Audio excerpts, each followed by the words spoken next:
Queria te convidar a abrir a palavra do Senhor em Apocalipse 22, último capítulo da Bíblia. Nós vamos ler Apocalipse 22 a partir do verso 6.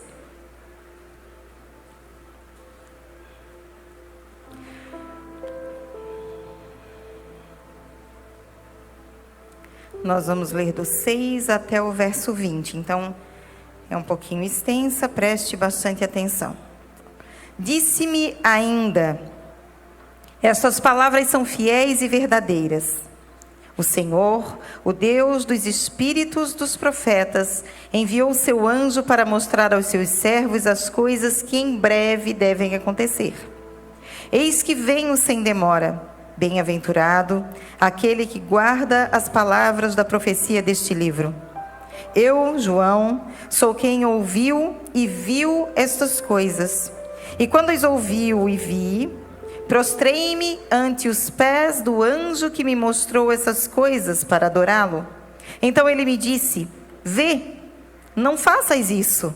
Eu sou conservo teu, dos teus irmãos, os profetas e dos que guardam as palavras deste livro. Adora a Deus. Disse-me ainda: não seles as palavras da profecia deste livro, porque o tempo está próximo. Continue o injusto fazendo injustiça. Continue o imundo ainda sendo imundo. O justo continue na prática da justiça. E o santo continue a santificar-se. E eis que venho sem demora, e comigo está o galardão que tenho para retribuir a cada um segundo as suas obras. Eu sou o Alfa e o Ômega, o primeiro e o último, o princípio e o fim.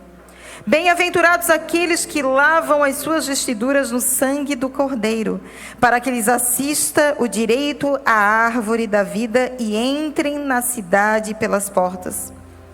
Fora ficam os cães, os feiticeiros, os impuros, os assassinos, os idólatras e todo aquele que ama e pratica a mentira. Eu, Jesus, enviei o meu anjo para vos testificar estas coisas às igrejas. Eu sou a raiz e a geração de Davi, a brilhante estrela da manhã. O Espírito e a noiva dizem: vem. Aquele que ouve, diga: vem. Aquele que tem sede, venha. E quem quiser, receba de graça a água da vida. Eu, a todo aquele que ouve as palavras da profecia deste livro, testifico: se alguém lhes fizer qualquer acréscimo, Deus lhe acrescentará os flagelos escritos neste livro. E se alguém tirar qualquer coisa das palavras do livro desta profecia, Deus tirará a sua parte da árvore da vida, da cidade santa e das coisas que se acham escritas neste livro. Aquele que dá testemunho destas coisas diz: certamente venho sem demora. Amém. Vem, Senhor Jesus. Nós aqui temos as últimas palavras escritas no maior, melhor, mais perfeito de todos os manuais para qualquer situação da nossa vida. Essas foram as últimas palavras deixadas para nós. Já vai entrar aqui o tema dessa mensagem. Pouquinho tempo atrás, principalmente quando entrou aí em temas de política e outros temas bastante desafiadores aqui no Brasil principalmente, eu vi muitos cristãos e achei, para falar bem a verdade, muito legal a frase: nós sabemos o final. E havia um orgulho gospel em falar essa frase: nós sabemos o final. Ah, está acontecendo tudo isso aí, nós sabemos o final. Ah, o mundo está caminhando desse jeito, nós sabemos o final. Ah, mas a violência, a guerra, fome, pandemia, peste, tudo certo, nós sabemos o final. Serviu de um orgulho e não de uma vergonha. Porque nós sabermos o final, na verdade, nos deveria levar a um lugar de arrependimento profundo no Senhor. Saber o final deveria nos conduzir a um senso de responsabilidade que nós, de forma geral, não vemos sobre a Igreja de Cristo na Terra. Se nós formos para os personagens bíblicos, aí mesmo é o nosso caos da vergonha. Se nós divagarmos por alguns personagens, se a gente chegar em Noé, bom sabermos que o Senhor entregou um projeto, que ele construiu. Os estudiosos dizem que levou entre 100 e 120 anos para a concretização do projeto. Comentei no grupo de mulheres que nós achamos tudo muito especial, mas a gente esquece que Noé não era arquiteto. Noé não era carpinteiro. Noé não era engenheiro civil. Noé era um lavrador. E foi chamado para construir uma arca. Confortável. Nossa, muito confortável. Nada a ver com a profissão dele. Nada. E ele passou 100 anos trabalhando em algo. 100 anos trabalhando em algo para acontecer algo que nunca havia ocorrido, porque nunca havia chovido sobre a terra. Você topava esse desafio? Eu não toparia, eu acho. Quem sabe até sim, não sei. Muito difícil. A questão é que nós sabemos o final. Nós sabemos que ele entrou na arca com a família, nós sabemos que os animais entraram com ele na família, nós sabemos que sim, choveu, que sim, veio o dilúvio que Deus tinha falado a Noé, que ele foi livre com sua família, que foram os únicos que deram a devida atenção. Nós sabemos o final, ele não sabia. E eu não sei se você se fez essa pergunta, mas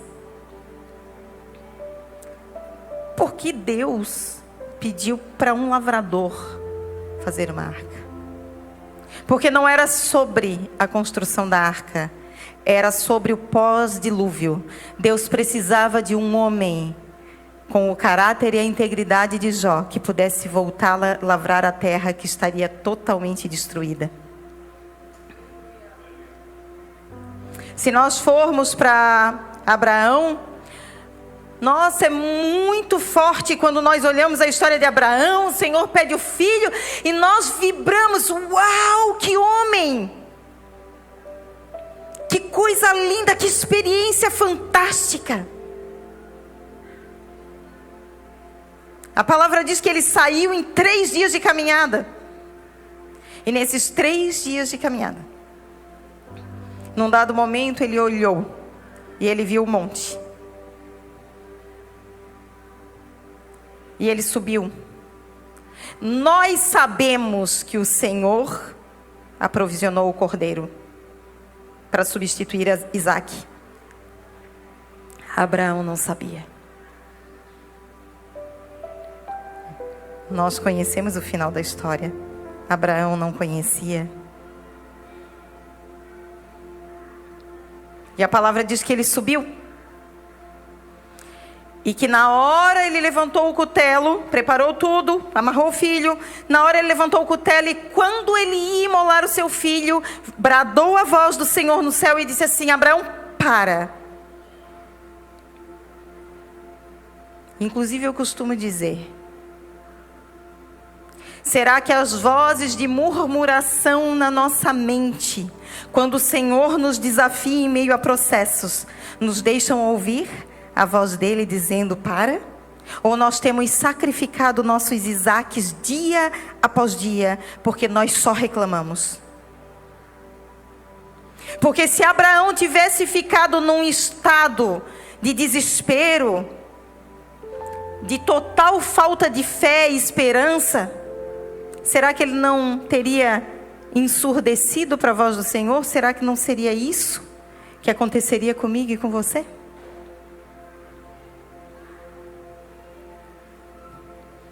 Sem saber o final, ele ergueu o cutelo. Temos Moisés, nossa, libertador. Um pouquinho antes dele, temos a mãe dele, Joquebede, que virou até hino, né? Ô, Joquebede, né?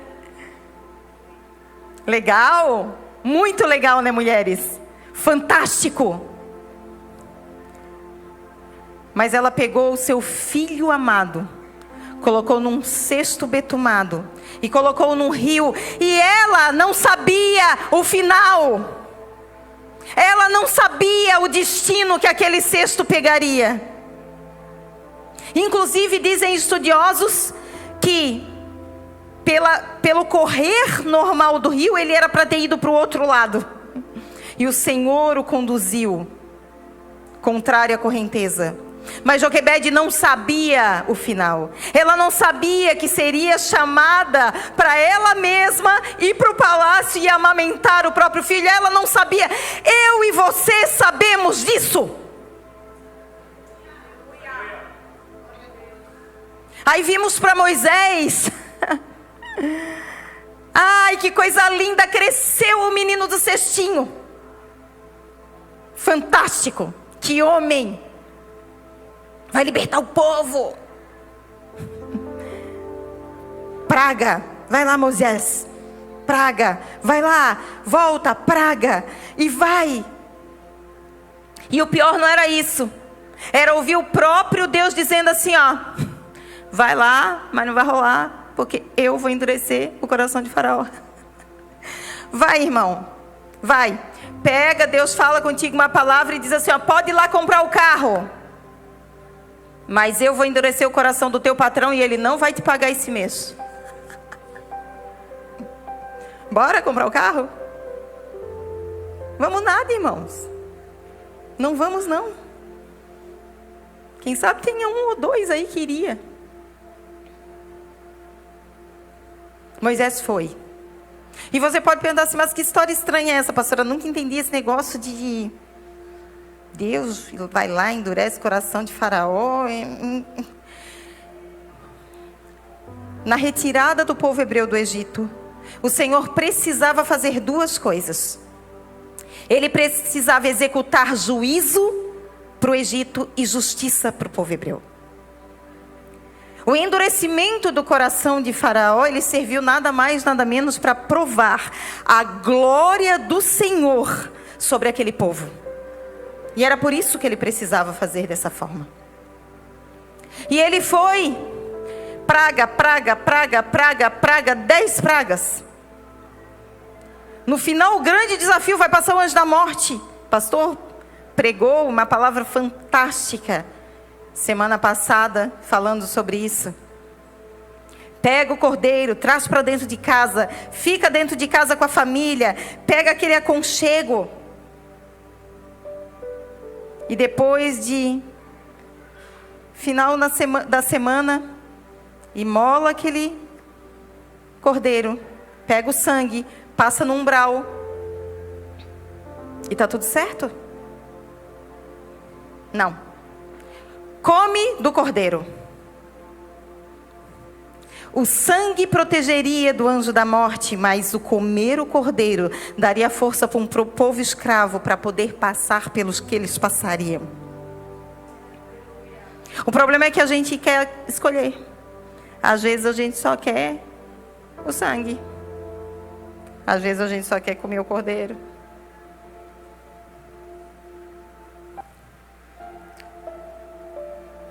Nós sabemos o final. Eles saíram, vai Faraó com seus cavaleiros, com todo o seu exército, persegue esse povo, chega diante do mar. Nós sabemos o final. Eles não sabiam.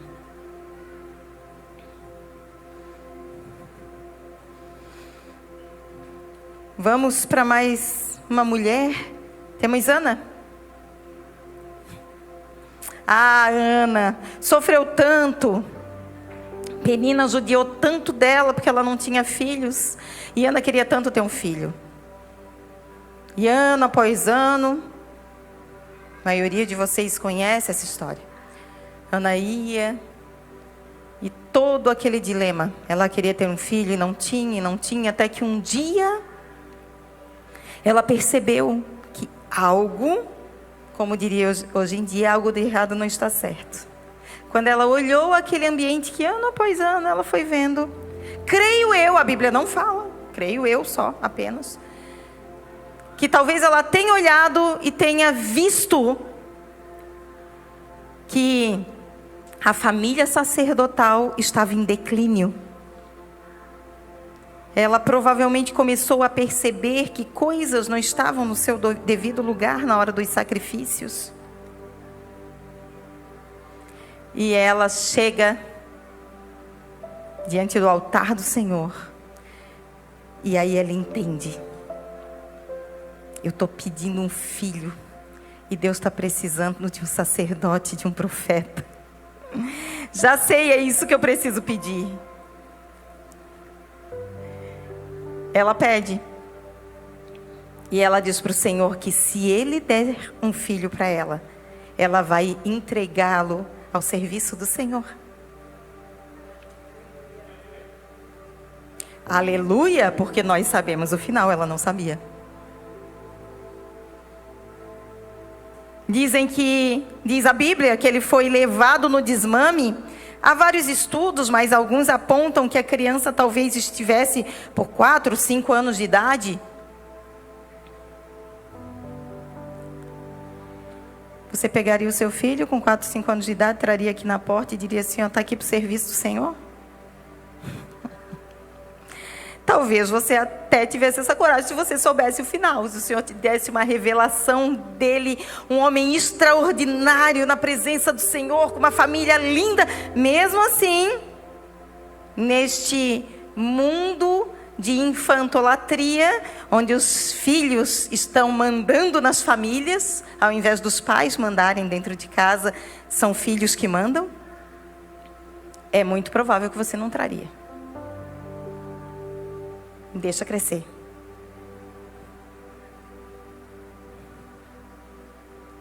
Ela não sabia o final, nós sabemos. Maria. Ah, Maria. A Maria tão ignorada muitas vezes pela igreja evangélica.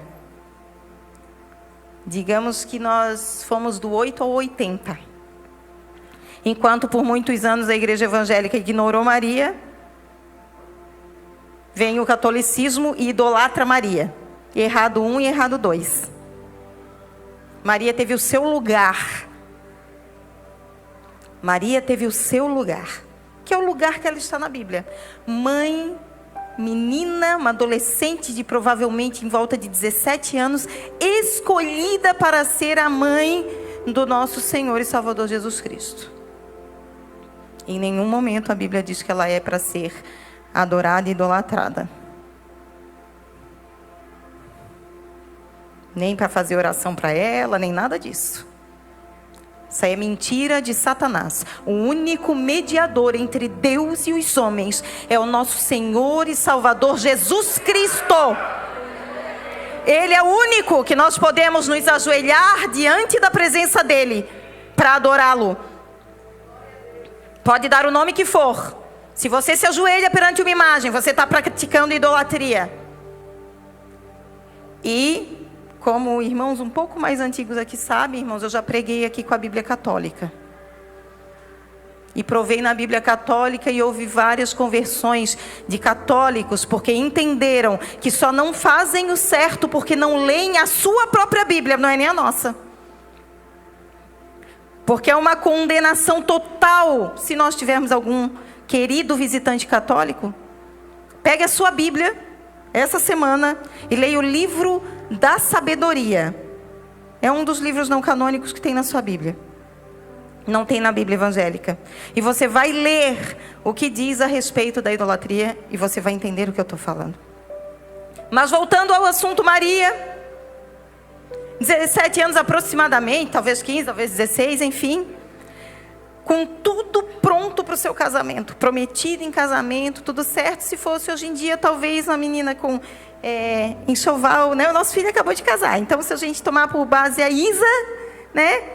Tudo anotadinho, decoração escolhida, músicas, né? O vestido, tudo certo. Aí aparece um anjo e diz assim: bem-aventurada, agraciada.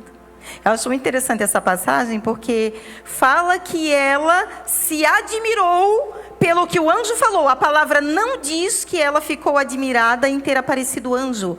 Isso me deixa ter o direito de pensar que ela via anjos com frequência. Porque vamos combinar, eu e você, tem gente que eu sei que tem mais experiências com isso, mas eu e você, se aparece um anjo, nós vamos ficar assustados com o anjo e não com o que ele falou. Porque primeiro que a gente não sabe nem se vai conseguir ouvir. Porque talvez a gente veja o anjo e... Então ela se admirou pelo que o anjo falou. Ou seja, provavelmente havia uma certa frequência em que ela era visitada por anjos. E essa doce menina virgem. Falando nisso, meninas não casadas, guardem-se. Guardem-se. Guardem-se. O maior propósito do Senhor foi colocado no ventre de uma virgem. Grandes projetos dependem de pureza. Bons maridos vão vir na pureza. Lar estável vai vir na pureza. Uma família consolidada vai vir através da pureza. Pastora, tarde demais. Não. Para o Senhor não é zero a conta hoje e a partir daqui faz tudo certo. E o Senhor vai te honrar. E o Senhor vai te honrar. Não caia na conversa do mundo. Eu ouvi isso, amados. Eu e o pastor casamos, estamos com 26 anos de casados. Eu tinha 19 anos de idade, para você não ter que fazer conta, eu vou fazer 46 anos, dia 17 agora. Eu tinha 19 anos, o pastor tinha acabado de fazer 20. Passamos um trabalho, irmãos. 2 anos e pouco de namoro. Só Jesus, a gente ia casar rápido, porque senão não ia dar não. Mas a gente conseguiu, né, irmão? Nós conseguimos. Nós conseguimos. Dá trabalho. Dá trabalho. Não pense que é fácil. E no dia do nosso casamento, eu fiquei muito feliz, porque quando foi agora o Juninho com a Isa veio de Portugal, terminou a faculdade lá. E quando nós chegamos no Brasil, eles estavam num propósito intenso, de vários dias de jejum antes do casamento deles. Uma colheita muito preciosa para mim e para o pastor. Porque no dia do nosso casamento, quando nós fomos para a nossa lua de mel, antes de qualquer coisa, nós dobramos os nossos joelhos na beirada da cama. E nós entregamos o nosso casamento nas mãos do Senhor. Sabe o que é bom? Eu tive esse privilégio, eu sei que foi um privilégio. Talvez você não tenha tido, talvez você não tenha tido a firmeza de permanecer no caminho do Senhor, talvez você não tenha tido a oportunidade de conhecer o Senhor em tempo. Mas sabe o que é bom de servir ao Senhor? É que todos os dias Ele dá a oportunidade dessa conta zerar. E você fazer tudo novo de novo. Então se você está amigado, casa para ontem. Sai daqui, amanhã de manhã acorda, a primeira coisa vai fazer, vai no cartório. Vou regularizar minha situação civil. Regularizou, vai na secretaria da igreja. Pede para marcar a bênção das alianças. Pode ser no final do culto, como sempre é feito aqui. Pode ser até num gabinete, se você não quiser, de repente, fazer algo. Às vezes a pessoa é muito envergonhada, enfim. Mas, enfim, voltamos para Maria. Aí esse anjo vem, diz assim, agraciada. Descerá sobre ti o Espírito Santo, e o poder do Altíssimo estará sobre ti, te tomará. E ele vai colocar no teu ventre o Emanuel, o Deus conosco.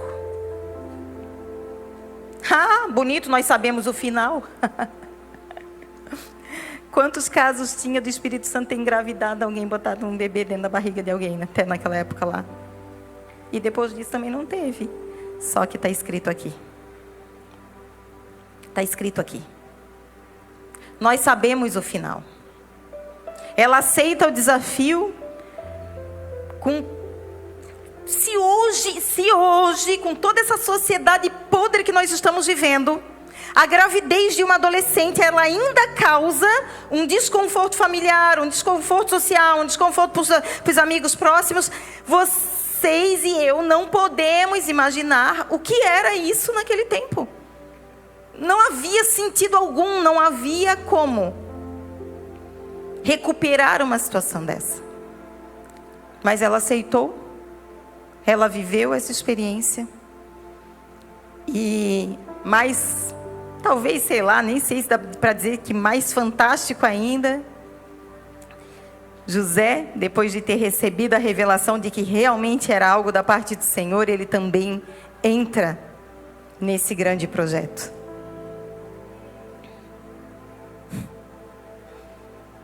Ela não sabia, eles não sabiam o final. O que é que eu e você temos feito? Nós sabemos o final. E o que é que eu e você temos feito? Qual tem sido o seu posicionamento diante da vida cristã? Esses últimos dias têm sido muito confrontadores para mim. Para o pastor, para quem está um pouco mais próximo, nós já compartilhamos. Como a maioria de vocês sabem, Roberto e Larissa, Roberto Firmino, todos sabem, membro fundador da igreja, junto com a esposa, conosco.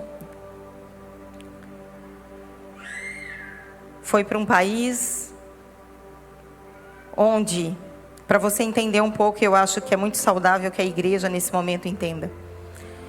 É um país muçulmano, onde inclusive as leis que regem os crimes, né? Qualquer tipo de legislação no país é baseado na Sharia, que são as leis islâmicas. Um país realmente de confissão islâmica. Para você entender um pouquinho como que funciona atualmente, é permitido que se faça reuniões particulares em casa. Porém, não pode ter nenhuma menção pública da fé cristã. Então, não é proibido, como alguns países, de você sair e de repente eles virem que você vai entrar num lugar lá e de repente, né, você vai para uma reunião ou alguém fica sabendo que naquele endereço tem uma reunião. Isso não é proibido, porém não pode ser divulgado, não pode ter placa. Você não pode chamar declaradamente um muçulmano para fazer parte de uma reunião dessa. Claro que o crente vai chamar, porque crente é crente, né?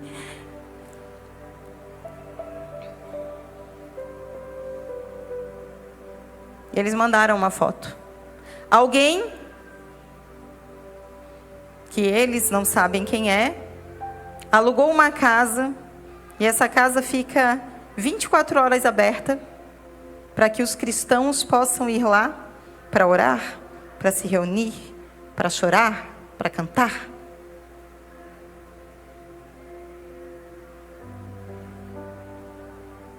Olha para nós, crentes. Com aquela porta ali aberta, a gente pensa se vai vir para o culto. com uma placa do tamanho do mundo, quase maior do que a igreja. A gente fica pensando, será que vou para a igreja hoje? Meu Deus, estou tão cansado, Jesus ajuda. Sei não, se for, meu Deus, me botaram na escala, agora eu vou ter que ir, né? Se eu não tivesse na escala, eu nem ia. Quem que já falou essa frase na vida? Quem não, atire a primeira pedra. Até eu, irmão, como já falei, se não fosse pastor, eu não ia hoje, estou tão cansada. Sou sincera, irmãos aqui, quem já me conhece de tempo sabe que se tem uma coisa que passa pela minha vida é a sinceridade. Minha irmã hoje de manhã veio me contar umas coisas, veio me falar uns projetos, eu tive que falar que não ia rolar os projetos, né? Uma amada, uma querida de minha irmã, talvez até esteja assistindo o culto. Aí ela assim, a pastora é sincera, né? Eu assim, muito. Muito sincera.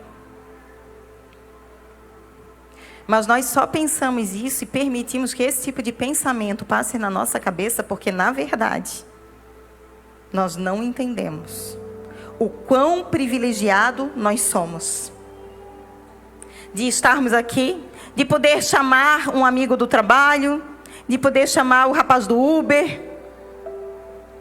Estamos na nossa língua mãe. Dominamos a língua, uns mais ou menos. Mas dominamos a língua, conseguimos chamar alguém. Vai, irmão, pega aí, vai fazer isso em inglês e em árabe. Falar que o Deus deles não é o Deus deles, que Maomé não é o profeta, não é Jesus, Jesus... Vai! Vê o trabalho que dá. E o que nós estamos fazendo com o que nós temos? Com as ferramentas que nós temos nas mãos, com todas as possibilidades da igreja, o que é que nós estamos fazendo, gente? Ai, pastora, meu Deus, eu estou de domingo a domingo na igreja, não posso fazer mais do que isso. Vou dar até um desconto se você está fazendo isso, amém? Glória a Deus. Mas tem um tanto de crente prego, né? O crente prega, o crente do banco, né? Que não sai dali. Venho. Na hora, vambora, bora que tem contagem regressiva lá.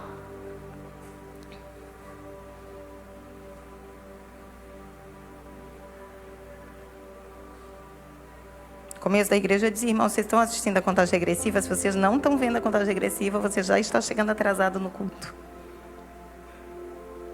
E a gente está de olho. A gente está de olho. Vem domingo de manhã. Que pastor é tudo mercenário, a gente está aqui desde de manhã, né? Vem domingo de manhã. Aí, o povo não vem, pouca gente. Deu mais ou menos. Aí outro dia eu estava falando com eles assim, gente, vocês não entenderam ainda o que acontece. Por que o culto das 7 superlota?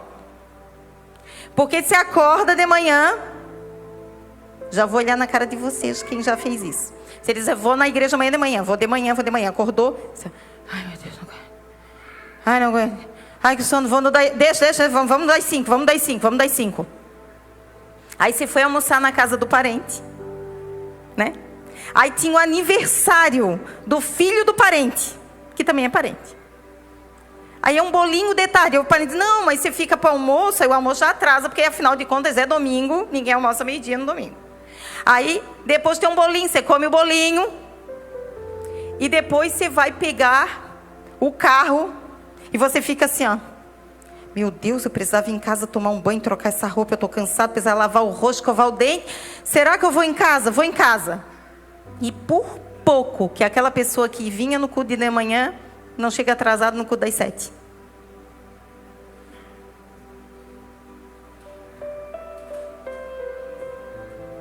Irmãos, nossas prioridades estão todas invertidas. O nosso cristianismo, ele tem ruído.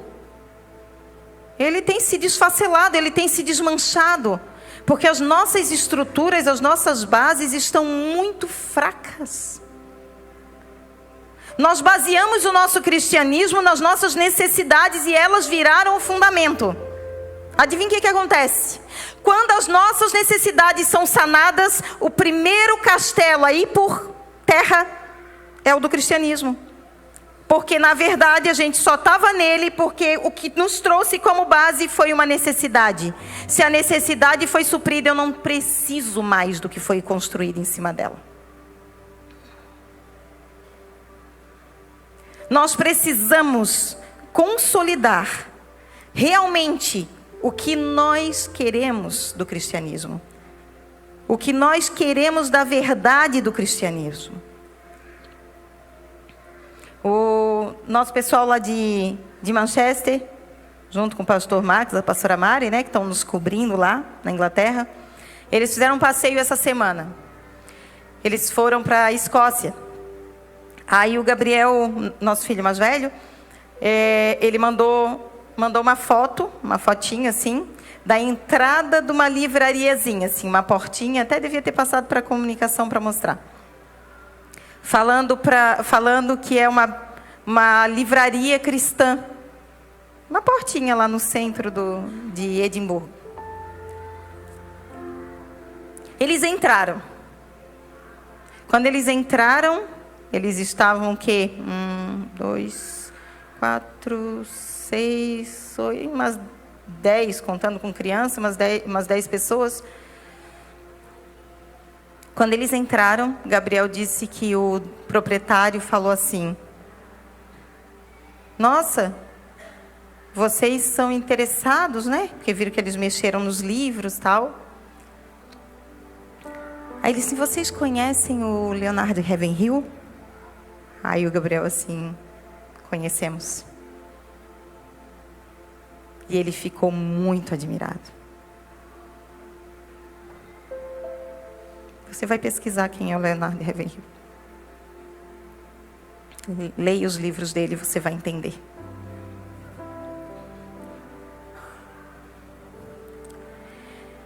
E a minha preocupação é que a gente vê muitas coisas que, desde a primeira vez que a gente foi para a Inglaterra ela ia à frente, vai à frente, como os países da Europa em geral, de muitas coisas, se nós compararmos com o Brasil. Desde tecnologias, avanço em várias áreas, ciência, enfim, muitas áreas. Né? Muitas áreas. Quase todas. Vai na frente. O meu medo é que espiritualmente eles também tenham ido na frente e a gente está seguindo. E se nós formos olhar o contexto espiritual na Inglaterra, nós temos um problema de estar seguindo esse caminho. Porque hoje, se você entrar em igrejas inglesas tradicionais, você não vê pessoas de 50 anos para baixo. Você só vê idosos. Você só vê 60 e muitos, inclusive. É a igreja que sobrou na Inglaterra. E você sabe por que isso aconteceu? Porque deixaram pular uma geração, sem falar de Jesus. Quando nós insistentemente falamos: tragam seus filhos, tragam seus filhos, tragam seus filhos, tragam seus filhos para as crianças, tragam seus filhos para os adolescentes, jovens, venham para a igreja. É porque nós não podemos deixar pular uma geração. Porque a partir do momento que uma geração pula, acaba. Quem que dá continuidade? Foi o que aconteceu com a Inglaterra. Hoje não tem criança, não tem adolescente, não tem jovem, porque não tem nenhum adulto que seriam os pais. A geração minha e do pastor não existe nas igrejas tradicionais inglesas. Se não existe a nossa, vocês acham que os filhos deles estão dentro da igreja? Não estão. E é por isso que hoje, igreja, é o tempo. Hoje é o tempo de nós avaliarmos o nosso cristianismo, não pela igreja que nós servimos. Outro dia o pastor me contou, eu fiquei até revoltada, a gente quase que brigou. Estou brincando, não chegou tanto. Mas ele foi contar do irmão, agora não me lembro nem de onde que o irmão era, ótimo que daí eu posso contar. Mas eu acho até que é daqui. Que o irmão disse que chega na igreja, que não sei das quantas, que estava não sei quanto tempo, porque era de uma igreja, fazia muitos trabalhos e não sei das quantas, anos atrás. E ele descobriu que o pastor dele... Ele vai saber que eu estou falando dele, irmão, sinto muito, mas o seu caso virou exemplo. Não estou dando nome, então tem liberdade, né? Ele descobriu que o pastor dele era viciado em droga. O que é que Jesus tinha a ver com o pastor dele ser viciado em droga? O irmão desviou. Assim, não quis mais ir para a igreja. Tipo assim, não vai rolar. Porque a igreja é tudo igual. Que cristianismo é esse, irmãos? Sério. Irmão, se o pastor da igreja que você está servindo, você descobrir que está em pecado, irmãos, tem duas situações. Se os responsáveis pela igreja vão tirar ele do lugar, porque descobriram o pecado, ou se foi só você que descobriu, confirmado, visto, filmado, fotografado, ou qualquer coisa assim, irmão, você faz assim, ó. Igreja, Deus abençoe meus irmãos, pastor, muito obrigado, até aqui, glória a Deus, estou indo para outra igreja, irmãos, vaza, e vai servir o Senhor em outro lugar. Não tem desculpa. Irmãos, não tem desculpa. Você vai passando aqui, você tem igreja. Parede preta, branca, amarela, verde, limão. Você vai ter o que gosta do cabelo comprido, o que não pode raspar as axilas, o que tem que usar saia, o que pode usar calça, o que tem brinco, tatuagem. Irmãos, não tem desculpa para não servir ao Senhor. Essa baboseira toda, irmãos, que eu fui criado em cima disso, dizendo que tudo isso era pecado, e na verdade era sepulcro caiado, porque o pecado estava todo dentro, por fora era uma santidade, mas o pecado estava todo escondido debaixo dessa santidade. Mas se para você o externo também é importante, irmãos, não fica aqui. Procura uma igreja que junto com o interno, externamente também vai ser do jeito que você se sente servindo ao Senhor da maneira correta. Não tem nada de errado nisso. Se para você precisa usar uma saia e um cabelo comprido para servir ao Senhor, e você acha que não é esse o ambiente, vai para onde é. Só que tem uma coisa, se você julgar quem não faz igual, você está em pecado do mesmo jeito. O Senhor não tem nada contra isso. Os pecados que Ele tem em conta estão tudo na Bíblia. O que vai levar para o inferno está tudo na Bíblia.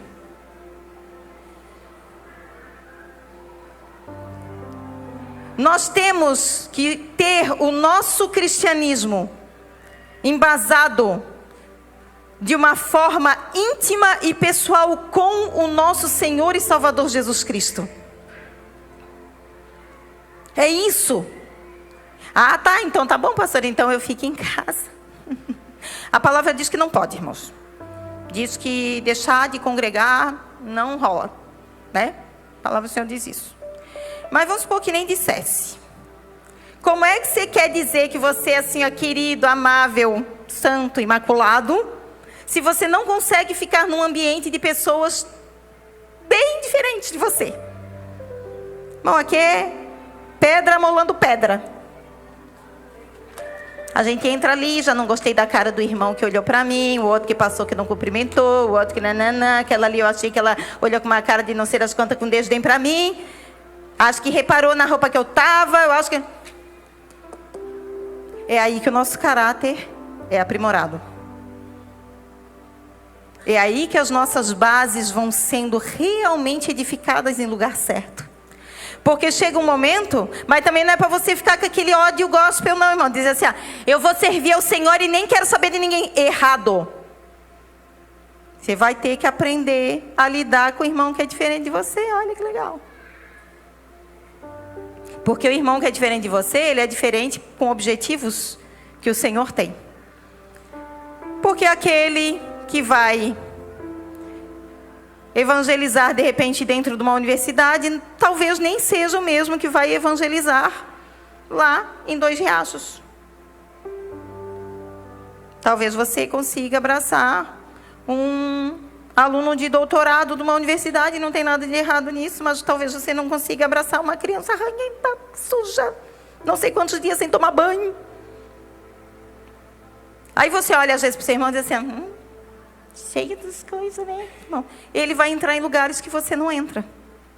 E você vai entrar em lugares que ele não entra. Nós somos uma edificação imperfeitamente perfeita. Nós somos pedra. Pedra não encaixa. Encaixa? Não encaixa. Você vai botando pedra, não encaixa. Jesus é a argamassa mole, irmão. Ele entra nos lugares, ele vai unindo, vai nos tornando um nele. Nele. E assim, nós sendo desafiados. Porque tem crente que não é fácil, irmão. Tem crente que faz o pastor pensar em desistir da carreira ministerial. Vocês pensam que a gente não pensa em desistir? Segundo meu esposo, ele tem uma teoria que a gente só tem certeza do chamado quando a gente pensa em desistir. É porque daí realmente a gente está no lugar certo. Vou até contar, vamos descontrair um pouquinho. Semana passada, a Camila deu um negócio no olho. Nossa filha estava aqui dançando. Ela estava com um negócio no olho, assim, meu Deus, mandei foto para pastor Wades. Wades, o que é isso? Ela assim, ai, pastora, tá feio, né? Peraí, vou mostrar para uma médica, que ela é enfermeira. Mostrou para a médica assim, olha, mandei para o oftalmologista porque não tá legal mesmo. A gente não mora no Brasil, irmãos, então a gente tem que pagar as consultas. R$300. Irmãos, passei 1h40 esperando a médica atender e nós ficamos 5 minutos. Disse para o pastor assim, ó, erramos a profissão. A mulher disse, 5 minutos e ela levou R$300 e ainda teve as medicações, irmão, mais 100 e pouco de remédio. O irmão, era ter sol. Eu não sei você, mas eu fui criado esfregando o dedo assim agora. Morremos com 400 e poucos reais, irmãos, no negócio que dava para curar esquentando o dedo. Aí a médica disse assim, ó, faz compressa quente. Quando ela falou compressa quente, eu disse assim, ó, é a técnica do dedo. Ela só tá falando mais bonito porque nós estamos morrendo com esse dinheiro todo.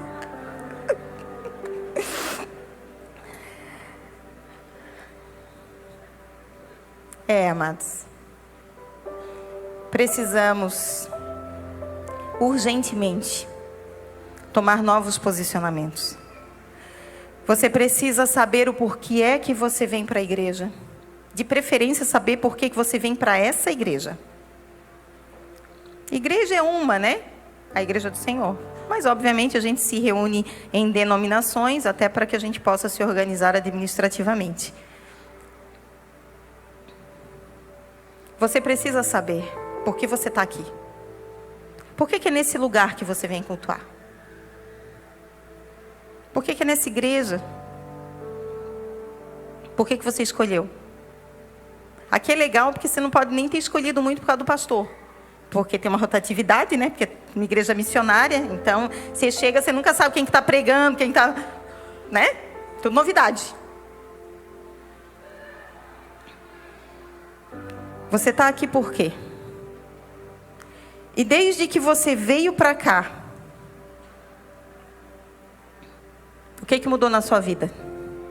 Tem gente aqui que, vou dizer para você, hein? 2 anos e meio de igreja, tem gente aqui que dá um orgulho, que resolveu passar mesmo assim, sangrar, mas se manter.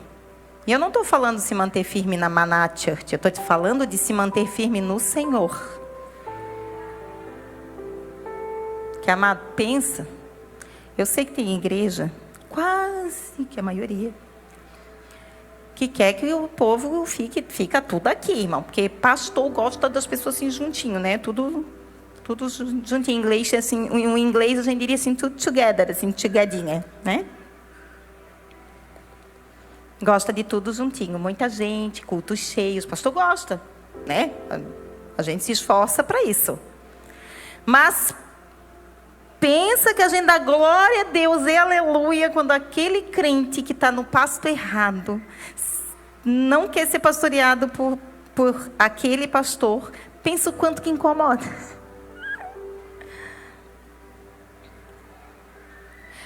E é bom você pensar, você que pensou aí, mas a parábola das 100 ovelhas, das 99, ela fala, querido, de uma ovelha que se perdeu e não que se rebelou. O pastor na parábola vai atrás da perdida, não da rebelde. É sempre bom lembrar e trazer à memória aquilo que dá esperança. Você tem que saber se você está no lugar certo.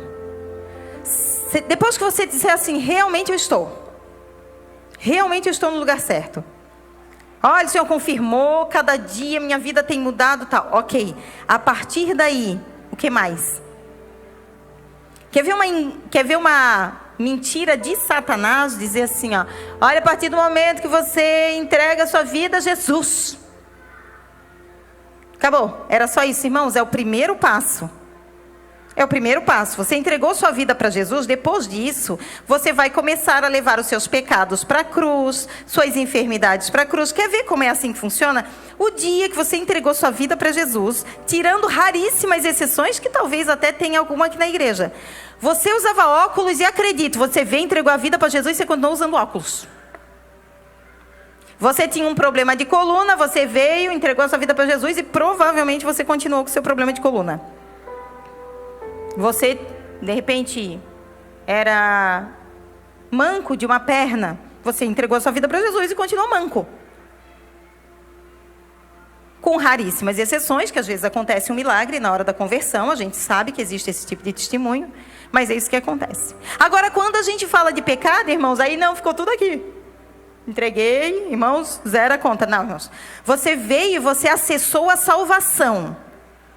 Depois desse passo, você vai acessar a cruz para que você possa ter uma vida abundante no Senhor. Então você vem, você entrega a sua vida para Jesus. Se você sair ali fora né? Acredito, você vai para o céu. Olha, miserável, pecador, chegou aqui às vezes até com cheiro de cachaça, com carteira de cigarro no bolso, você entregou a vida para Jesus, e você foi. Você vai morar na eternidade com o Senhor, só que tem uma coisa. Você vai igual o ladrão da cruz. Pobre do ladrão da cruz, ficou famoso como ladrão da cruz. Sabe por quê? Ele não teve tempo de remir a história dele. Aí sabe o que aconteceu? A Bíblia não diz se ele tinha esposa, se ele tinha filhos, supondo que tivesse. Mas ele com certeza um tio, uma tia, um primo, um irmão, ele tinha. Sabe o que ficou? Os parentes dele na terra dizendo assim, então, aquele ladrão lá era meu primo. É meu pai. Porque ficou ali no tete a tete com Jesus, que ele ia para a eternidade. Foi com certeza, vai ser uma surpresa para esses, no dia da ressurreição. Então, quando nós viemos aqui na frente, nós garantimos a salvação no Senhor. Mas se você quer ter uma vida abundante no Senhor, você precisa levar para a cruz com nome, endereço e telefone do seu pecado. Porque a gente diz assim, Deus, tu visse aquela vaga de emprego que é o meu sonho, Senhor. Estudei toda a minha vida para essa vaga. Tu pode, Senhor. Aquela empresa, aquele cargo, meu Deus, aquele uniforme que eles usam é lindo. Quando é pecado, a gente diz assim, Senhor, perdoa os meus pecados. Amém. Né? Aí a gente não é nada específico. Querido, pecado tem nome, sobrenome, endereço, telefone. Você precisa confessar dando nome. Eu fiz isso, eu menti, eu adulterei, eu abortei, eu bebi, eu usei droga, eu prostituí, eu enganei meu patrão, eu roubei mesmo. É para salvação? Não. Mas é para você tirar essa culpa das mãos de Satanás, porque ele vai passar a sua vida cristã inteira te acusando de uma coisa que, na verdade, na cruz já foi liberado o perdão, porém, você não acessou esse perdão. Mas isso é assunto para seminário.